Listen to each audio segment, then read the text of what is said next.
नमस्कार, एक बार फिर से आप सभी का स्वागत है। इस वीडियो के माध्यम से मैं सुप्रीम कोर्ट का एक बहुत यूजफुल जजमेंट आप लोगों के साथ शेयर करूंगी। जजमेंट 498A पर आधारित है।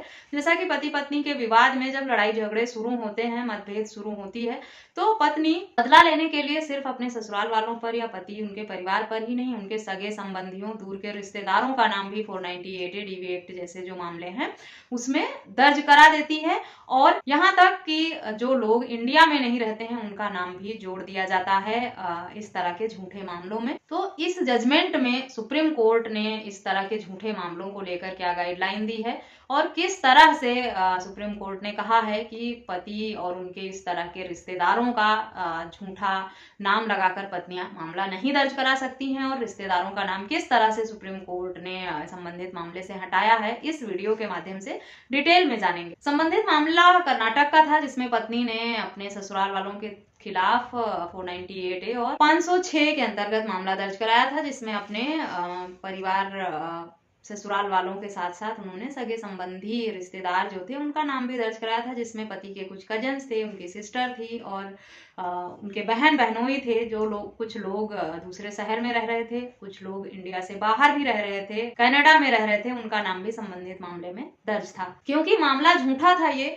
इसीलिए पत्नी के पास साबित करने के लिए कोई प्रूफ नहीं था और वो ना ही कोई स्पेसिफिक एलिगेशन लगा पाई थी इस तरह से जो दूर के रिश्तेदार थे, सगे संबंधी थे, उनके ऊपर। मामला क्वेश्चन में गया, हाई कोर्ट से सुनवाई नहीं हुई, सुप्रीम कोर्ट तक पहुंचा मामला। सुप्रीम कोर्ट ने सारे तथ्य को ध्यान में रखते हुए इस तरह की टिप्पणी की कि जो सगे संबंधी रिश्तेदार हैं, कजन हैं, सिस्टर हैं, जो लोग कनाडा में रहते हैं या दूसरे स्टेट में रहते हैं, उन लोगों पर पत्नी द्वारा कि कोई इस तरह की घटनाओं का ना तो जिक्र किया गया है, ना ही कोई स्पेसिफिक एलिगेशंस की बात लिखी गई है मामले में, और जो भी आरोप लगे हैं वो सिर्फ दिखावटी लगते हैं। इसीलिए 482 की एप्लीकेशन जो है FIR क्वेश्चन की, वो एक्सेप्ट करने योग्य है। क्योंकि जिन पर पत्नी ने इस तरह के आरोप लगाए हैं रिश्तेदारों पर, वो सक्रिय रूप से इन घटनाओं में शामिल नहीं थे। जिन रिश्तेदारों का नाम, बहन का नाम लगाया था, वो सिर्फ शादी में ही शामिल हुई थी, उनका नाम भी 498A जैसे मामले में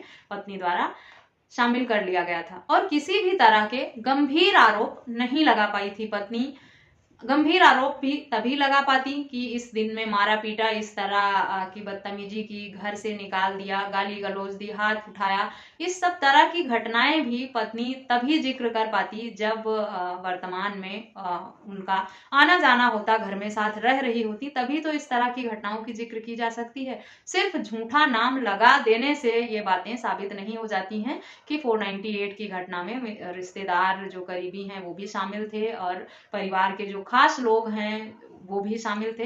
अगर इस तरह के झूठे नाम पत्नी दर्ज करा देती हैं तो ये जजमेंट आपके लिए बहुत यूजफुल होने वाला है। इसमें सुप्रीम कोर्ट ने बहुत ही बारीकी से देखते हुए घटनाओं को समझकर ये फैसला सुनाया कि जो सक्रिय रूप से शामिल नहीं है किसी भी घटना में, कोई स्पेसिफिक एलिगेशन पत्नी नहीं लगा पाई है रिश्तेदारों पे, इस तरह के परिवार के अन्य लोगों पर, उनका नाम इस मामले में जोड़ कर रखना उचित नहीं है। और इस तरह से जो क्वेश्चन की मांग की गई थी उसे एक्सेप्ट कर लिया सुप्रीम कोर्ट ने और पति के जो रिश्तेदार थे उन्हें इस तरह के झूठे मामले से राहत मिली। तो अगर आपके ऊपर भी पति पत्नी के विवाद में परिवार वालों का, रिश्तेदारों का नाम झूठा शामिल कर लिया गया है तो ये जजमेंट सुप्रीम कोर्ट का जो है वो आपके लिए बहुत हेल्पफुल साबित होगा। इस जजमेंट के ग्राउंड पर आप रिश्तेदारों का नाम, परिवार के जो सगे संबंधी हैं उनका नाम, जो इसमें सक्रिय रूप से घटनाओं में शामिल नहीं थे, दूर रह रहे थे, उनको इस तरह के मामले में नहीं जोड़ा जा सकता है। इसके लिए ये जजमेंट बहुत यूजफुल होने वाला है आप लोगों के लिए। जजमेंट का लिंक आपको वीडियो के डिस्क्रिप्शन बॉक्स से मिलेगा, वहां से आप जजमेंट ले सकते हैं। इस टॉपिक पर या किसी अन्य टॉपिक पर कुछ सवाल है तो मुझे ईमेल, व्हाट्सएप या कॉमेंट करके जरूर पूछें। वीडियो पसंद आई है तो चैनल को सब्सक्राइब करके बेल आइकन को जरूर प्रेस करें,